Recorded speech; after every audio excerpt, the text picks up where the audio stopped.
सब बोल रहे हैं, क्या क्या नहीं बोल रहे हैं। हम क्या बोले, हम जय भीम, जय मीम, जय तेलंगाना, जय फलस्तीन।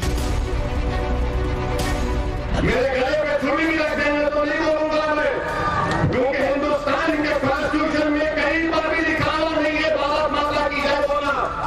हिंदुस्तान के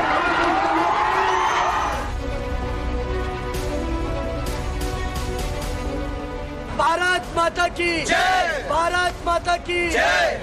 और खुद प्रधानमंत्री इस तरह के लोगों को रेडिकलाइज कर चुके हैं। मैं असदुद्दीन ओवैसी, जिसे लोकसभा का रुकन मुंतखब किया गया है, ये कभी कभी नहीं हो रहा है।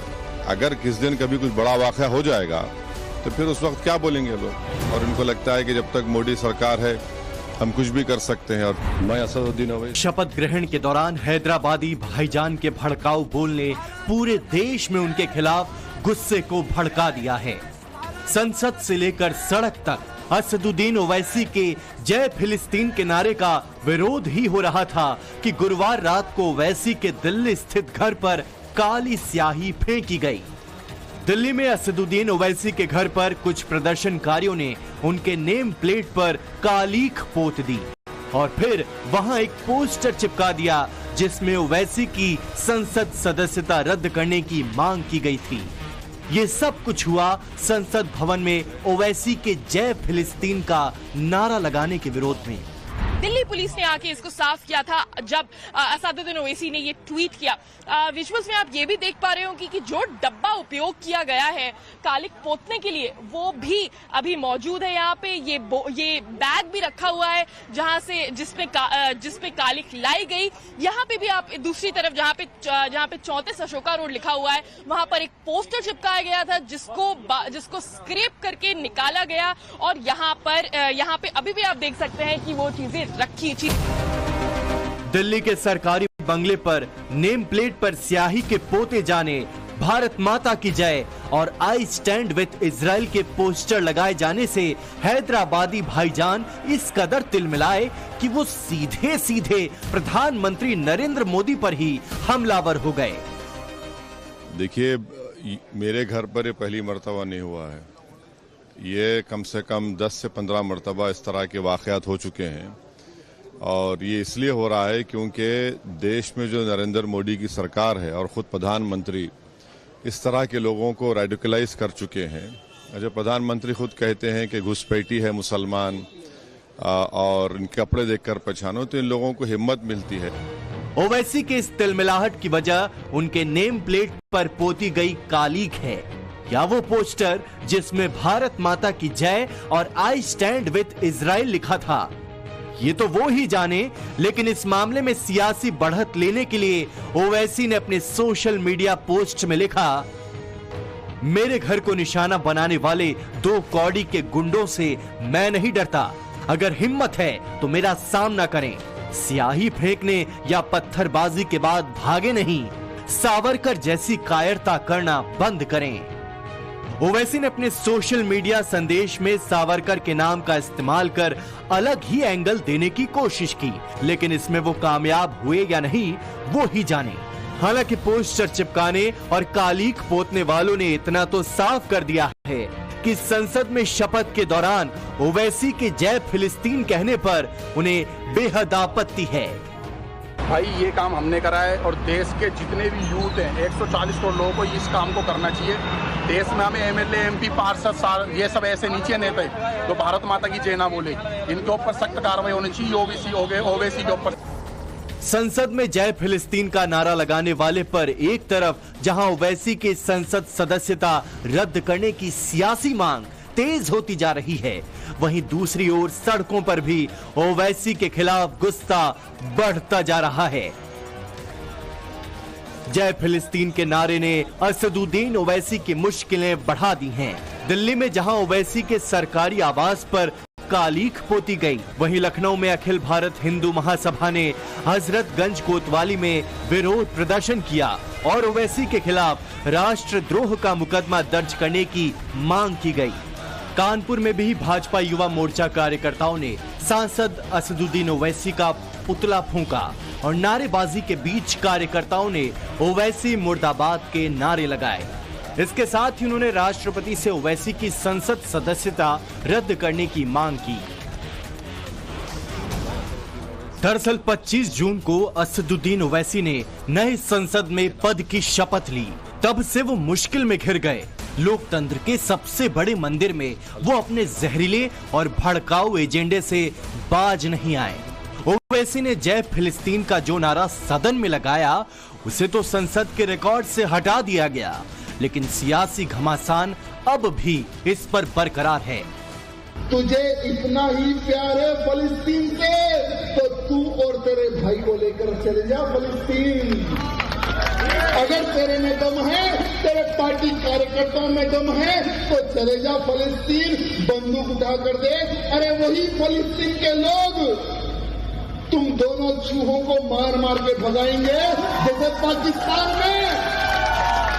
जैसे पाकिस्तान में तुम मुसलमानों को मुहाजिर कहा जाता है, वैसे ही फिलिस्तीन में भी तुम लोगों को मुहाजिर कहकर वहां से मार के भगाएंगे बेटा। कहीं ये हमास के तो नहीं, कहीं ये हमास के लिए काम तो नहीं कर रहे हैं? ये क्या करने लग गए हैं? अपना नाम करने के लिए, अपना खुद गर्जी के लिए क्या ये देश को भी दांव पे लगाना चाह रहा है?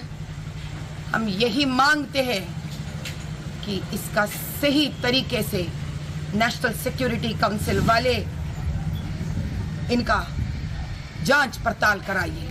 जिन्होंने क्या क्या कहा नहीं कहा तो सब आपके सामने है, सब बोल रहे हैं, क्या क्या नहीं बोल रहे हैं। हम क्या बोले? हम जय भीम, जय मीम, जय तेलंगाना, जय फिलिस्तीन। तो उन्होंने फिलिस्तीन पे ऑब्जेक्शन उठाया है बीजेपी। कैसा खिलाफ है?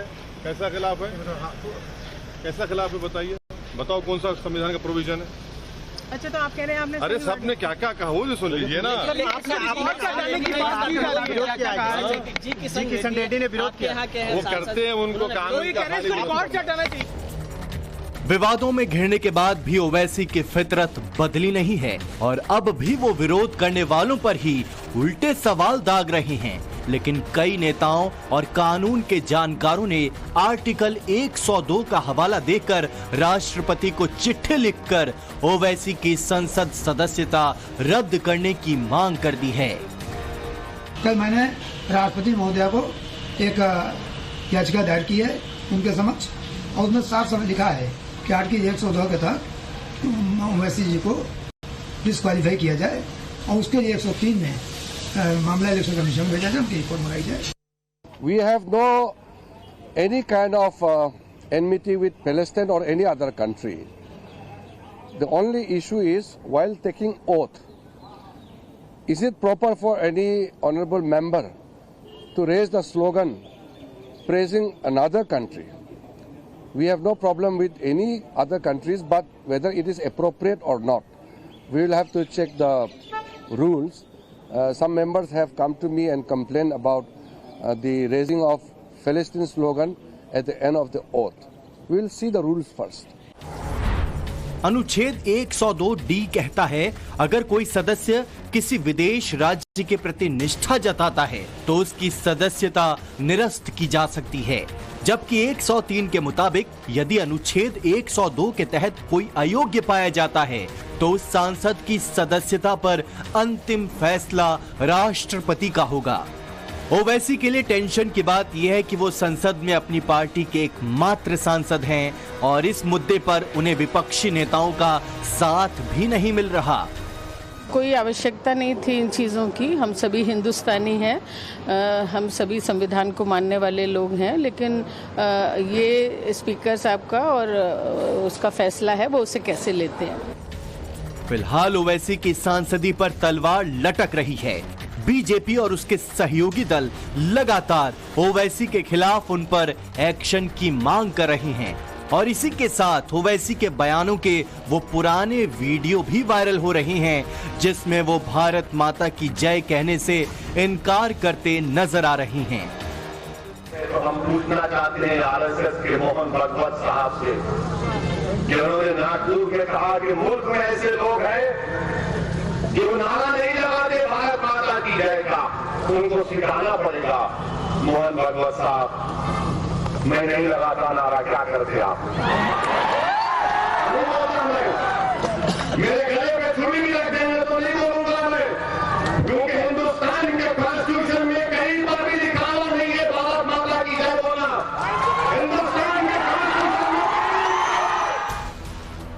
संसद में जिन ओवैसी की भारत माता की जय के नाम पर जुबान सिल जाती है, अब वही ओवैसी अपने फिलिस्तीन प्रेम को लेकर बुरी तरह से घिरते जा रहे हैं और उनका विरोध भी तेजी से बढ़ता जा रहा है और इस विरोध में कुछ लोग सीमाएं भी लांघते नजर आ रही हैं। आणि हिंदू राष्ट्राची काय ताकद आहे हे आम्ही दाखवायला तयार आहे। अशा ओवेसीची जीभ छाटून कर्माचं भर चौकात त्याला उभं करायला पाहिजे आणि हे कोण अगर छाटणार असेल तर त्यांनी माझ्याकडे यावं आणि पारितोषिक घेऊन जावं। गुरुवार को ओवैसी के घर पर कालीख पोतने की जो घटना हुई उसे लेकर लोकसभा स्पीकर ओम बिरला ने चिंता जताई और कार्रवाई का भरोसा दिया। साथ ही दिल्ली पुलिस मुख्यालय के पास हाई सिक्योरिटी जोन में हुई इस घटना के कारण ओम बिरला ने दिल्ली पुलिस के आयुक्त को तलब भी किया है। अफसोस ये है कि जो दिल्ली पुलिस के हेडक्वार्टर के सामने मेरा घर है, इलेक्शन कमीशन ऑफ इंडिया मेरे पड़ोसी हैं और उसके बावजूद भी एक शख्स आकर इंस्टाग्राम पे जो प्राइम मिनिस्टर का डीएम लगाता है वो वीडियो बनाकर कहता है कि ये घर ओवैसी का है और उसके 10-15 मिनट के बाद ये लोग आते हैं। तो अब पुलिस खुद अगर इनको पकड़ना नहीं चाहती है तो फिर हम क्या करेंगे। लेकिन ये पहला मामला नहीं है जब ओवैसी या उनके घर पर हमला हुआ। कालीख पोतने और पोस्टर लगाने की घटना के वक्त ओवैसी अपने दिल्ली के अशोका रोड स्थित सरकारी आवास में थे या नहीं, ये अभी साफ नहीं हो पाया है। लेकिन इससे पहले अगस्त 2023 में भी दिल्ली में ओवैसी के घर पर पथराव हुआ था। तब वे जयपुर में थे। उस समय उपद्रवियों ने उनके घर पर पत्थर फेंके और खिड़कियों के कांच तोड़ दिए थे। तब ओवैसी ने संसद मार्ग पुलिस थाने में शिकायत दर्ज कराई थी। यूपी विधानसभा चुनाव के दौरान 3 फरवरी 2022 को हापुड़ में टोल प्लाजा के पास ओवैसी पर गोलियां चली थीं। हमलावरों ने ओवैसी की कार पर 4 राउंड फायरिंग की थी। 2 बुलेट लगने से ओवैसी की कार के निचले हिस्से में छेद हो गया था। तब ओवैसी बाल बाल बचे थे। तब भी ओवैसी जहर उगलते रहे और अब भी ओवैसी के तेवर वही हैं। हम बीजेपी के लोगों से कहना चाह रहे हैं, तुम क्या कर सकते, तुम सिर्फ जान ही तो ले सकते हो ना। तुम जान ही तो ले सकते हो और क्या कर सकते हो। अगर मेरे मुकद्दर में जो लिखा अल्लाह ने लिख दिया वो तो पूरा होकर रहेगा, मगर जब तक हम जिंदा रहेंगे हम बातिल को बातिल कहेंगे।